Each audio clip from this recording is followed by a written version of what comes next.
안녕하세요.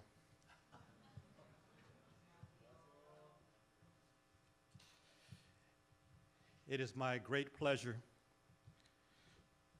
to be with you here today. Thank you very much for the invitation. 오늘 저를 이렇게 초청해 주셔서 저는 큰 영광으로 생각하고 있습니다. 감사를 드립니다. I've had many students from Hanshin, and so I'm delighted to be here on this campus for the first time. 저희가 가르치는 학교에 한신대학교 출신 분들이 많이 오셨었는데 이렇게 또 한신대학교를 오늘 방문해서 너무 큰 기쁨이 되고 있습니다. I hope that we will have time for conversation with the thoughts that I will share with you today. 제가 가져온 토픽 주제를 가지고 여러분과 신학적인 상담학적인 대화를 나누기를 소망합니다. Introducing Africana Pastoral Theology. 아프리카나 목회신학 개괄이라고 하는 제목으로 강의를 하고자 합니다. 이 번역은 여러분 원안들이 다 있기 때문에 제가 그냥 간추려서만 따라가서 하도록 하겠습니다. Pastoral theology frames the ministries that guide the care and cure of souls. It's grounded in the belief that God desires human beings to live in loving relationships.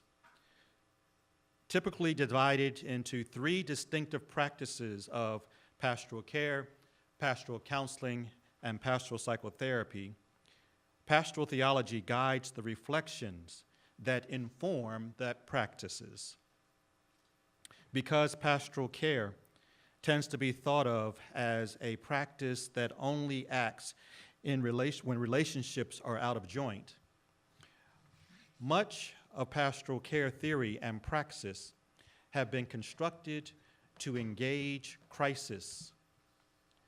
Pastoral counseling and psychotherapy, on the other hand, are practices that are dedicated to changing behaviors and transforming intrapsychic realities.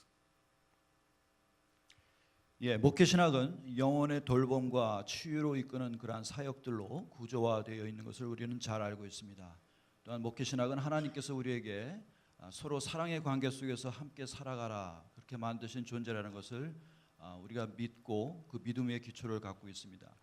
목회신학의 세 분야가 있는데 특별히 목회 상담의 분야는 인간의 행동을 개선하고 또 내면적 세계를 변화시키는 일에 주력해 왔습니다. Today I will introduce to you a new approach called Africana Pastoral Theology. I'll begin by reflecting on Africana Pastoral Theology as a liberation theology framed by a resistance culture. From there, I will reflect on Africana or African enslavement in America, the invisible institution, and African American pastoral care's preservation of family in America. I will end with a description of Africana pastoral theology as care and counseling approach to Black faith and life issues. Outlining Africana pastoral theology's heritage, I believe will essentially reframe the developmental history of pastoral theology and offer new creative possibilities for the future of the field. 제가 오늘 말씀드리고자 하는 아프리카나 목회 신학이라고 불리우는 이 세 분야는 이 저항, 미국에 있어서 저항 문화에 있었던 흑인들, 아프리카계 흑인들에 의해서 구성된 해방 신학의 하나라고 볼 수 있습니다. 이런 관점은 자연스럽게 우리가 미국의 역사를 살펴보게 하고요. 또 흑인들이 겪었던 그런 아픔들, 또 그것에 대해서 대응했던 보이지 않는 제도 또는 기구라고 하는 invisible institution이라고 하는 그런 개념 속에서 어떻게 목회적 돌봄의 의미를 찾을 수 있었는지 바로 그런 것을 살펴보는 것입니다. 이렇게 함으로 인해서 우리는 목회 상담의 그 발전의 역사들을 다시 한번 재조명해 보고 또 새로운 그런 미래의 목회 신학을 향해서 새로운 가능성을 찾는 데 목적이 있다 할 수 있습니다. First, addressing the question, what is Africana pastoral theology? Audre Lorde, African American woman poet and social justice advocate or activist, is often quoted for her insightful critique of white feminism in 1970s. Using slavery as her illustration, she stated, "The master's tools will never dismantle the master's house." African American scholars understood this to mean that we cannot be liberated by using the thoughts and theories designed to oppress us. Choosing theologies and psychological theories founded on the ideology of white supremacy, which describe and interpret persons of color as less than human and maladaptive, will neither integrate our personhood nor guide us into compassionate relationships. As a result, many African American pastoral theologians have collaborated to forge a new theoretical approach called Africana pastoral theology.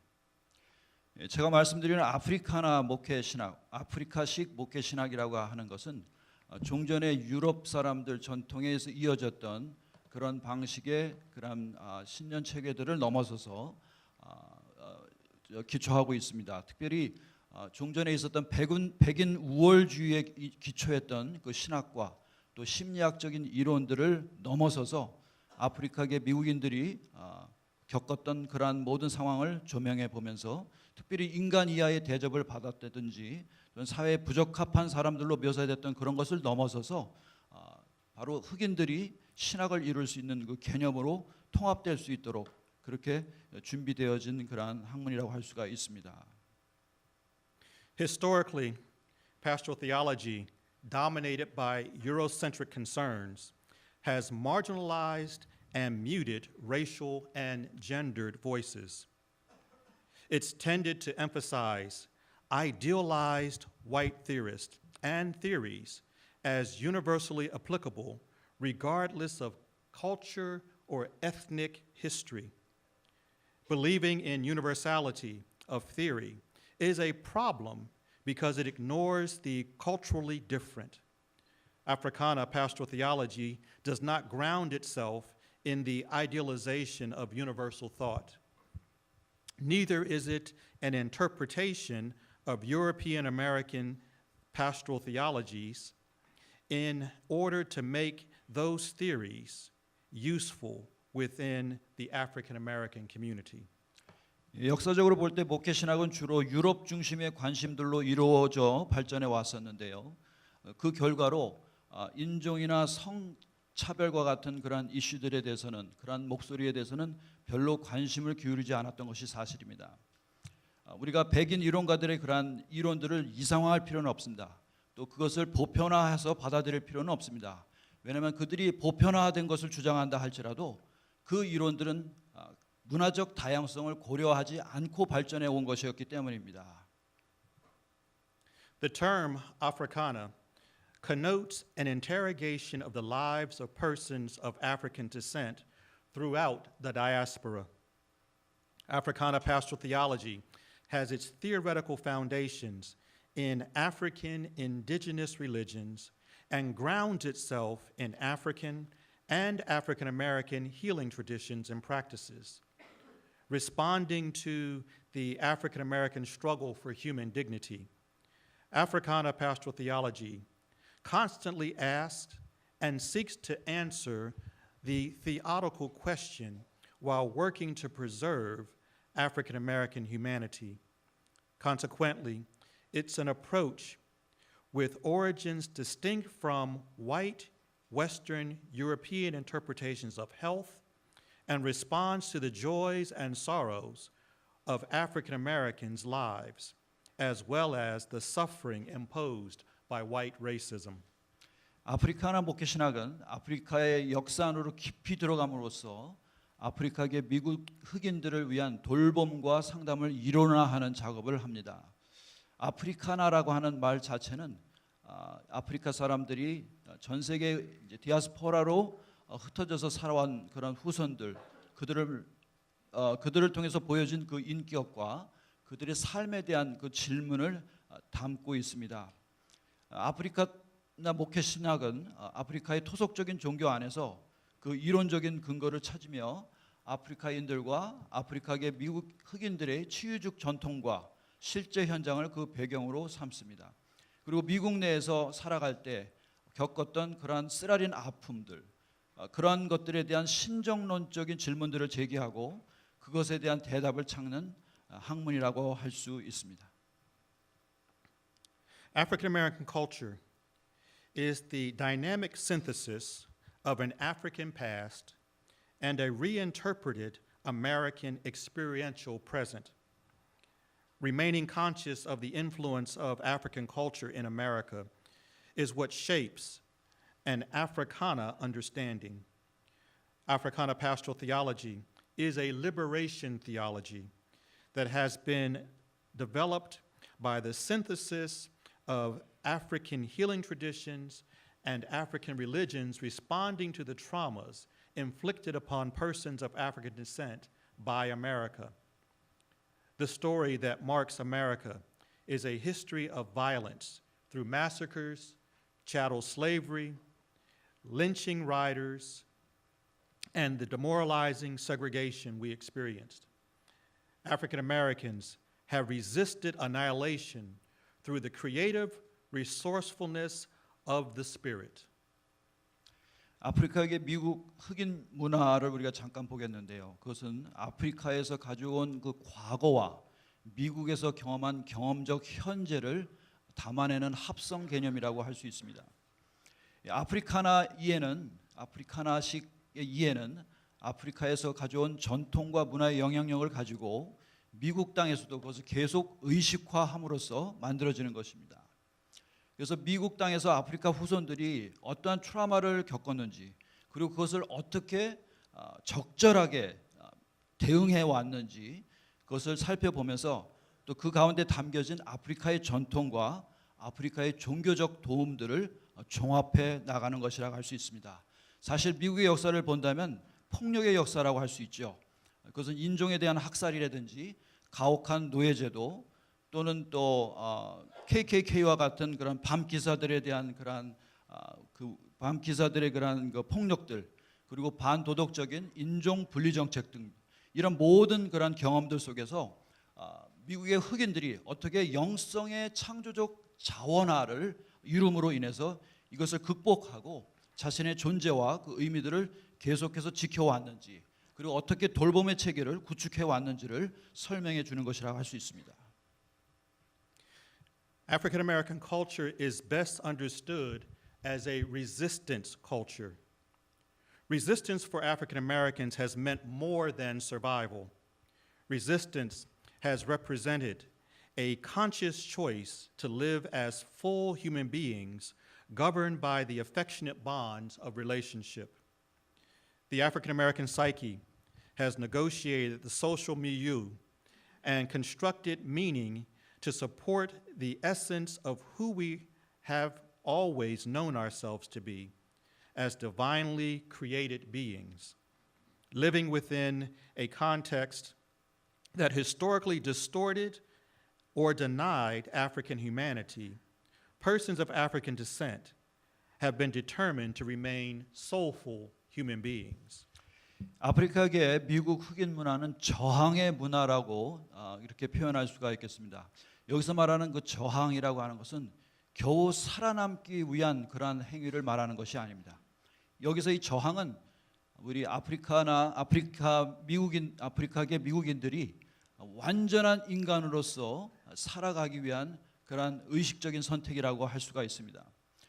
이러한 방법을 통하여서 미국의 흑인들은 그 정신 세계를 계속 지켜올 수가 있었는데요. 또 그것을 통해서 환경과의 교류, 또 여러 가지 경험들을 통해서 우리의 믿음을 세워나간 것입니다. 그 믿음은 바로 우리도 역시 하나님에 의하여 창조된 존재다. 우리의 존재 역시 하나님의 성품으로 이루어진 존재다라고 하는 그러한 믿음을 세우게 된 것이고, 그래서 우리는 영혼으로 가득한 존재, 영혼이 있는 존재 넘어서서 영혼으로 가득한 존재라고 하는 것을 우리 자신에게 규명하면서 달려온 것입니다. Africana pastoral theology has deep roots within the Middle Passage of the Atlantic slave trade and the antebellum period. among every vessel that transported Africans to America were priests and other varieties of religious practitioners and faith specialists. This fact points to the transcontinental maintenance of ritual and healing practices. The ritual practices ordered religious life, and the healing practices cared for the people. Both rituals and healing were the domain of the priest, and those practices were not lost at sea during the transatlantic crossing. The African gods were worshiped and petitioned for guidance and support by enslaved Africans in America. African psycho-spiritual healthcare practices, preserved the African religious practices, are the source and foundation of Africana pastoral care and counseling. 아프리카나 목회신학은 대서양 노예 무역 시대라고 할 수 있는 그런 그 시대, 특별히 남북 전쟁 이전에 노예 무역을 실시하고 구체화시켰던 그 시기, 우리가 말하는 전족이라고 하는 시대입니다. 그 시기 때 대서양을 건너오면서부터 시작됐다고 볼 수가 있습니다. 그 노예선에 가득 실은 노예들뿐만 아니라 그 안에는 아프리카에서 온 같이 끌려온 그 종교 지도자들이 있었는데요. 그들에 의해서 이 끌려오는 흑인들에 대한 돌봄이 진행되었던 것입니다. 그래서 그때 그 배 안에서 이미 그 종교 지도자들을 통해서 아프리카의 신들에 대해서 예배의 행위가 있었고, 또 그 항해길을 잘 지켜달라고 하는 그러한 기도의 염원도 있었던 것을 우리가 압니다. 이런 모든 의식들, 특별히 또 종교 지도자들에 의해서 행해졌던 돌봄의 의식들이 계속 유지되고 보존되어서 그것이 나중에 미국에 정착되었을 때 목회적 돌봄의 하나의 표본으로서 그 안에 뿌리가 굳혀지게 된 것입니다. Slavery emphasized the dehumanization and exploitation of black bodies. African bodies were brutalized and tortured as America's way of making slavery a vital institution. Considering Africans' traumatic history and their struggle to live as human beings in America, a community in crisis was an apt description for Africans' living conditions. Africans were able to survive as a result of the quality of care they gave to one another. During times of suffering or loss, their communal care acknowledged the presence of God among them and assured them that God was a very present being. 네, 미국에서 행해진 노예 제도 그 가운데서 아프리카인들은 인간으로서의 권리가 없는 단지 소유물에 불과했습니다. 노예들에게는 결혼이나 이런 제도들이 부여되지 않았고 오히려 금지가 됐었습니다. 노예들에게 있어서 그 검은 신체는 비인간화의 그 착취된 모습을 상징적으로 보여주는 그러한 개념이 되었고요. 또 하여튼 이런 물질적 소유라든지 결혼과 같은 경험에 참여할 수도 없었고, 이렇게 그들의 삶의 정황은 정말로 위기를 맞고 있는 공동체다라고 할 수 있을 정도로 그 나락에 떨어져 가고 있었습니다. 하지만 이들은 공동체적인 개념을 가지고 서로를 돌보고 또 서로를 위하고 지켜줄 수 있는 그러한 입장에 섰는데요. 이를 통하여서 이들은 신앙을 가지고 서로를 보게 됐습니다.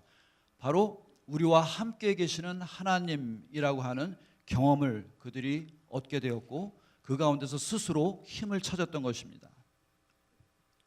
Prior to the time Christianity was imposed upon Africans as a method of systematic control, Christianity was not generally made available to Africans in America. There were concrete African practices of conjuration, divination, herbalism, and funeral burial rites. Within these practices, blacks in New England maintained the vestiges of a religious world rooted in Africa. 그럼 아프리카 사람들에게 기독교가 처음부터 어떠한 역할을 했을까요? 많은 사람들 생각에는 기독교가 처음부터 아프리카인들에게 영향을 줬을 것이다라고 생각하는 경우가 있는데 그렇지가 않습니다. 기독교는 미국에 들어와 있는 아프리카인들에게 그렇게 쉽게 접근할 수 있는 종교가 아니었습니다. 오히려 그 당시에는 아프리카에서 가지고 온 그런 종교 행위들이 아주 큰 영향력을 그들에게 미치고 있었다는 사실입니다. 그래서 아프리카식 주문이나 또는 점술, 또 원시적인 약치료, 장례, 매장 등의 그런 의례 등이 행해지고 있었고, 이를 통하여서 아프리카인들은 이 미국에 와서 뉴잉글랜드 흑인들 경우에는 아프리카에 그 뿌리를 두고 있는 종교적 세계의 흔적을 미국에서도 계속 유지하고 있었다라는 것을 우리가 확인하게 됩니다. African conjure, divination, and variously coordinated healing practices that were similar to Korean shamanism blossomed into theories and practices utilized by African or Africana pastoral care and counseling. African rituals and healing traditions crossed the Atlantic, took up residency within the invisible institution, and declared the spiritual heritage of Africana pastoral care that can be traced as African retentions. 아프리카의 그 주문이나 점술 그리고 다양하게 제공된 그러한 치유의 행위, 전통적인 치유의 행위, 그들이 아프리카에서 갖고 왔던 그러한 모습들이 계속 아프리카 사람들에게 영향을 미치는데요.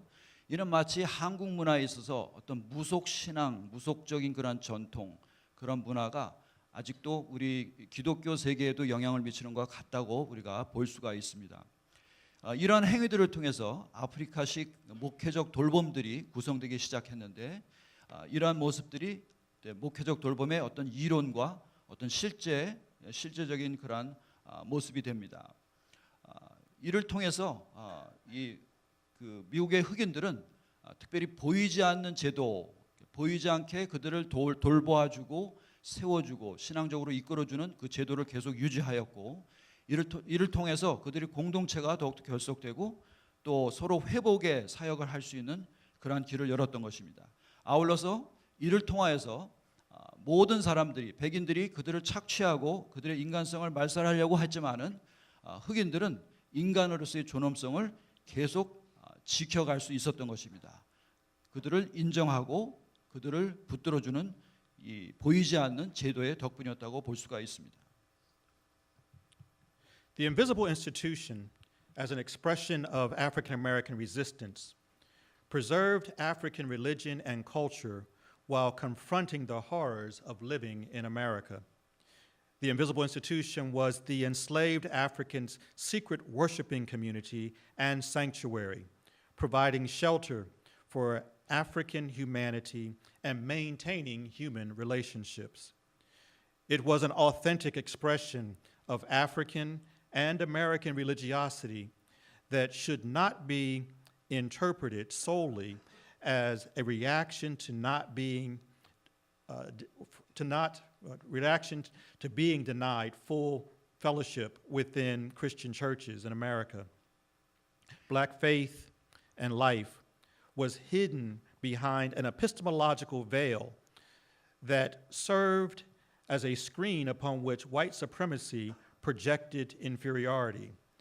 The veil, as a metaphor, refers to the African American folklore of babies being born with a thin membrane over their faces, identified as being born with a veil, which becomes a gift of psychic ability or second sight. Enslaved Africans could see the intentions of their captors better than whites could see them, and they knew their true selves through their spiritual practices. 보이지 않는 그 기구라고 하는 것은 그 아프리카계의 미국인들이 펼친 저항을 표현하는 말이라고 할 수 있습니다. 원래는 이 보이지 않는 기구, 보이지 않는 제도라고 하는 말은 노예가 된 아프리카인들이 비밀리에 모여서 예배하는 공동체를 의미했었고요. 또 그 처소를 가리켜서 했던 말입니다. 하지만 이 언어가 이 뜻이, 이 말이 계속해서 이제는 아프리카 사람들이 가지고 온 그런 종교성들의 그 유지와 어떤 표현이 되었고 또 목회적 돌봄으로 커갔던 것이죠. 이에 더해서 그 당시 흑인들을 가리켜서 갖고 있었던 말 중에 또 베일이 쓰여져 있다, 얼굴에 베일이 쓰여져 있다, 이런 말들을 한 경우가 있었습니다. 이것은 주로 백인들에 의해서 자기들이 그 백인들이 그 백인의 우월주의를 가지고 흑인들의 그 얼굴에 씌운 마치 베일가드 같은 어떤 투사된 그런 의미가 거기에 담겨져 있는데, 실제로 그 흑인들은 이 백인들이 놀리는 그러한 말들 속에서 오히려 더 커다란 의미를 찾게 됩니다. 바로 이 두보이스라고 하는 그런 분이 한 말도 있는데, 이분에 얘기하면 이 흑인 아이들은 죄송합니다. 흑인 공동체에서는 아이들이 태어날 때 베일을 이렇게 씌워서 태어난다라고 그들이 스스로 얘기를 한다는 것입니다. 그리고 이 베일이야말로 그것을 가지고 세상을 달리 볼 수 있는 어떤 영적인 감각이라고 말할 수 있는 것이죠. 그래서 보통 사람들이 보지 못하는 것, 이 베일이 벗겨지는 순간에 흑인들이 어떤 제2의 눈으로 어떤 영적인 세계처럼 뭔가를 새롭게 보게 되고, 그 가운데서 백인들이 부정해왔던 자기 자신의 정체성이나 이러한 자기에 대한 의식을 가질 수 있게끔 돕는 그러한 메타포로 이해되어지고 있습니다. The destruction of the African family by those who profited from human suffering has been a prime objective of America since the beginning of the Atlantic enslavement trade. From the moment of capture and incarceration on the African continent, family groups were separated. After being transported to North America, family affection continued to be disrupted by sexually assaulting the enslaved, as well as by the auction block. The systematic attempt to prevent Africans from bonding and forming social groups was a calculated effort to make Africans depend only on their captives. 그 결혼과 가정에 대해서 말씀드리겠습니다. 아프리카인들의 가정은 그들에게 고난을 주던 자들, 그들에 의해서 철저히 파괴되어진 그러한 대상이었습니다. 실제로 백인들은 그 흑인들이 어떤 사회적 결속력을 갖지 못하도록 가정을 갖는 것을 거부해 왔고요. 실제로 그 가정은 아주 철저하게 파괴가 됩니다. 흑인들이 아프리카에서 누군가에서 백인들에서 체포되는 순간부터, 그래서 족쇄가 채워지는 순간부터 그들에게서 가정이라는 것은 이제 와해되기 시작하는 것이고, 또 미국에 도착해서 노예 경매장에서 그들이 분리되면서 가족이 해체되었고요. 또한 성적인 폭력에 의해서, 또한 여성들에 대한 성적인 폭력에 의해서 가족들이 이렇게 정책적으로 와해됐습니다. 바로 제도적으로 이러한 것들을 실행한 것이죠. 그 이유는 아프리카인들로 하여금 철저하게 사회적 유대관계가 아닌 그들을 붙잡아온, 그들에게 족쇄를 채운 그 체포한 사람들에게 철저히 의존하고 살도록 만든 미국의 정책이었던 것입니다. Slavery made it illegal for enslaved Africans to marry. Yet, as an act of resilience and resistance, Africans in America still developed marriage rituals as a sign of mutual covenant and commitment to family, community, and relationship. Through the creative reproduction of African family life, enslaved Africans reproduced an extended family system that functioned in opposition to the American scene of not honoring the kinship of the enslaved. Priests and faith specialists worked to help people to survive by promoting kinship. Love was identified as an important force in life, and family ties were not limited to blood ties. Adoption played an important part in the establishment of family during the antebellum period. They maintained the belief that family was an essential part of defining one's humanity and sustaining daily living. 아프리카에서 온 사람들에게 결혼은 불법이었습니다. 백인들이 만들어 놓은 제도였죠. 그렇지만 흑인들은 그것에 순응하지 않고 결혼을 감행합니다. 감행할 뿐만 아니라 오히려 더 확대 가족을 이루게 됩니다. 그들은 그 결혼 이 의식을 통하여서 서로 상호 간의 언약을 맺고, 또 가족이나 또한 마을 공동체를 계속 이루어 나갔고, 이를 통해서 관계성을 계속 증진시켜 나갔던 것입니다. 특별히 종교 지도자들이나 또 나중에 교회가 되겠지만 이 종교 지도자들은 오히려 이러한 것을 장려해서 또 흑인들이 계속해서 살아남을 수 있도록 또 자손들을 이 세상에 내놓을 수 있도록 그렇게 도움을 주었었고요. 또 이를 통하여서 흑인들은 서로 또 유대 관계를 기피해 나가는 그러한 세계를 계속해서 구축해 나갔던 것입니다. 이를 통해서 가족을 통해서 그들은 인간의 가치를 그렇게 발견하게 하고 또 일상의 삶을 유지시켜 나가면서 그들의 존재에 대한 그러한 의미와 가치 또 본질적인 요소를 계속 지켜나가는 그러한 믿음의 행함이 있었던 것이라고 할 수 있습니다. After the Civil War, family disruption was wrought by terrorism and migration for employment.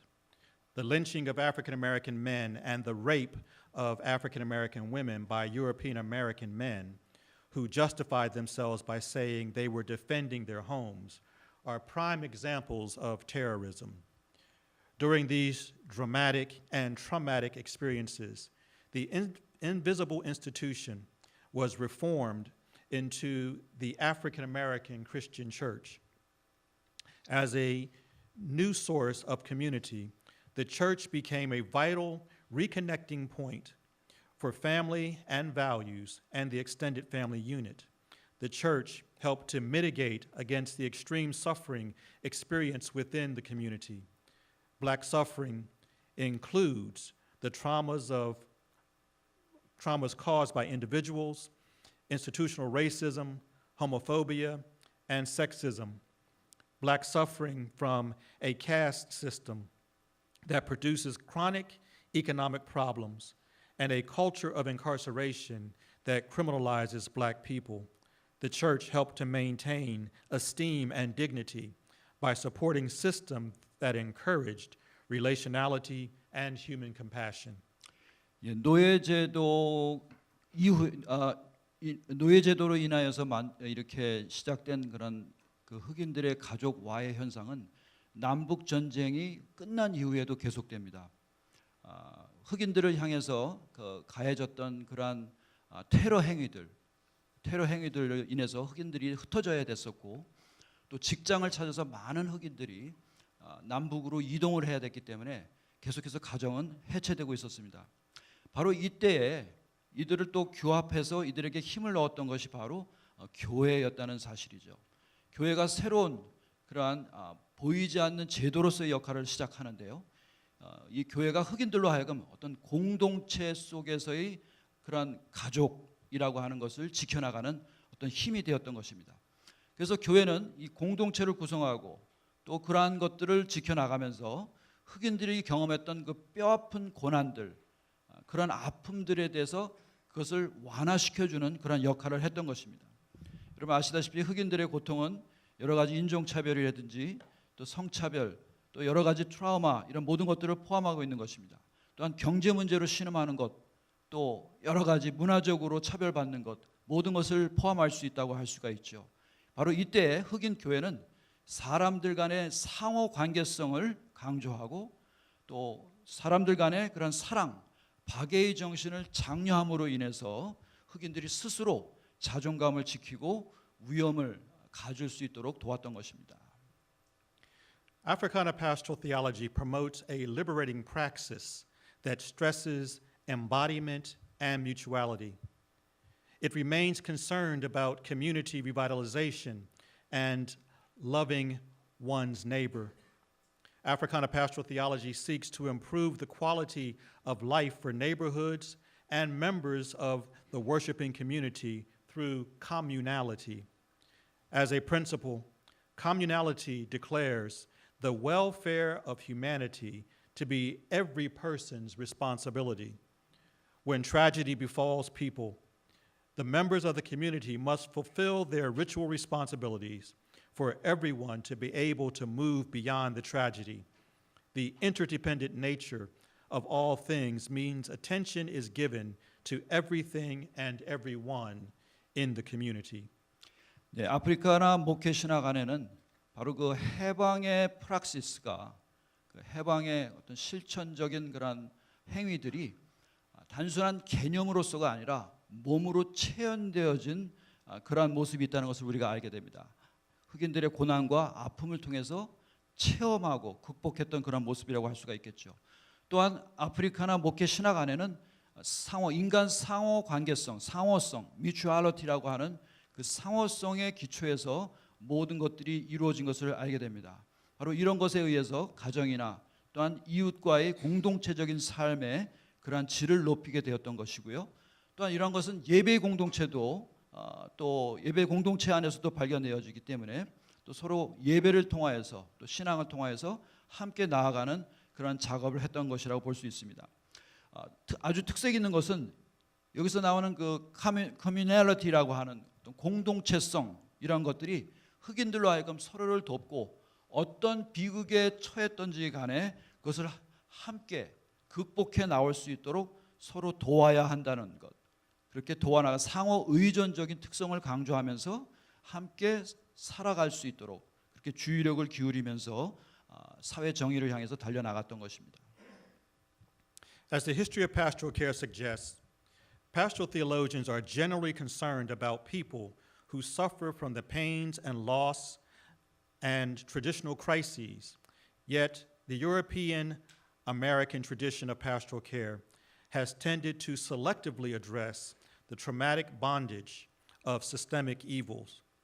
Africana pastoral theology regards Africa as a symbol of salvation and hope, celebrates African culture, and respects African epistemology and guides clinical practice with African American clients. Africana pastoral care pays close attention to the terror and traumas of African American life through cultural criticism, ethical analysis, systemic and constructive reflections on social relationships. It makes theological statements that seek to liberate all America from hate and despair and guides clinical practice with theories that will heal the African soul.